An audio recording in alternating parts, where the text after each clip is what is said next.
We've sort of alluded into the next one. So raising the rents, or surprisingly, lowering the rents can actually help as well, but generally raising the rent. So if you get something that's under rented by say 20% and you push the rent up 20% to market rate, as Sam will let you know, the valuers will value the rent at the cap rate as long as it's obviously fair market rent. And then the value goes up as well. Whereas in residential, you can't push if you put your tenant's rent up by 20%, the value does not change at all. So commercial, the easiest one to do is find something that's under rented, bump the rent up, and you've effectively fabricated capital growth out of it. Yeah, awesome. Yeah.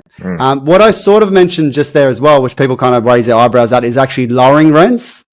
Sometimes lowering rents, if you've got, spot on. I know you're going to say securing a better quality tenant can actually help as well. There's certain incentives. Normally that's in regards to like if you own a retail strip. So like charging lower rent to get in a different type of tenant, because that's all about foot traffic and road traffic. So if you have a lower rent, so the barber can actually come in next to the Coles, for instance, and then you get a medical center, getting the right mix of tenants actually has quite a lot to it, which sort of flows on. I'll go into one of my later points as well. Removing underperforming tenants. So that's also a big one as well. So if you've got a tenant who's really struggling or isn't considered blue chip, or just like I said, if you don't have the right mix of tenants, fixing that up can actually change quite a lot. I've actually got a client who, he doesn't actually buy properties through me, but I'm kind of like mentoring him a little bit. He actually buys shopping centers and removes all the tenants. So he completely scrapes it clean, refurbishes the site, and then puts in A-class tenants and gets 30-40% that way. But that's a high net worth stuff. You'd like to be able to do that, but it just shows how important the actual tenants are in retailers. And he's done it 4 or 5 times and made kind of 30-40% every single time. Wow. How long does it take him to redo the whole? Yeah, how long does it take him to redo the whole establishment?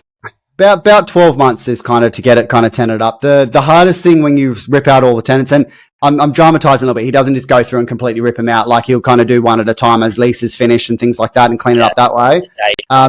The issue with if you do it all at one time is it's really hard to tenant a completely vacant lot. Even with industrial. So say you buy a whole industrial lot and it's got 10 different tenants. The first 50-60% of the tenants try to get a bargain because they can play off all the different owners, all the different assets. Like no one wants to be the only tenant in like a 10 complex retail or industrial. So the first 50-60% is actually quite long to fill. And then the last 40% goes really quickly because everyone's like, you've got the precedents. They know what the going rate is. There's a demand to get in. So I'm pretty sure he just kind of like phases them out as the leases finish and then brings in the new ones and refurbishes it over time. But the last one he did, he completely scrapped it. Spent, I think, about 400-500 grand up doing the site, and it goes there, which actually flows into the next one. So the next one is improving the property's quality and image.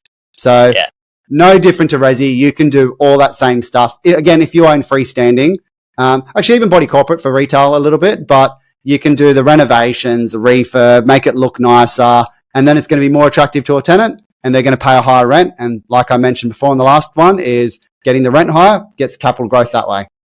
If you're looking at those types of deals, like, are you looking at those lease agreements, like for that like client? Because it's you sort of hit on a point of a strategy that I've been pondering myself.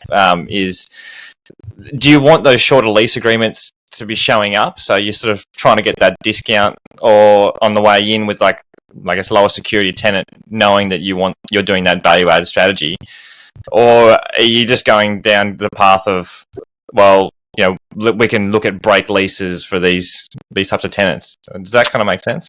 Yeah, I generally don't try to break leases. The thing with commercial, you find what you find. So if you find something and it's under market rent and it's got 18 months left on the lease, I'm like, beauty, 18 months time I get to do the value add.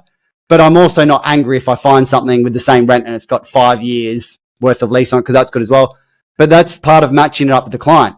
If the client needs a lease stock loan, for instance, finding something with a short lease doesn't actually help them. So it's more for the other ones.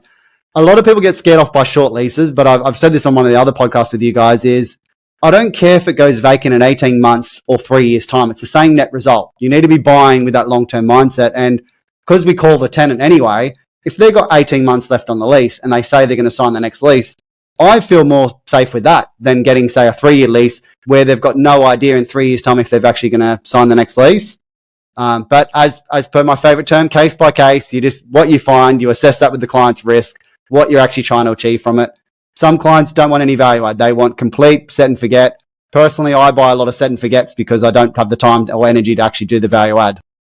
I want to ask a question based on that, Steve, because I'm very curious.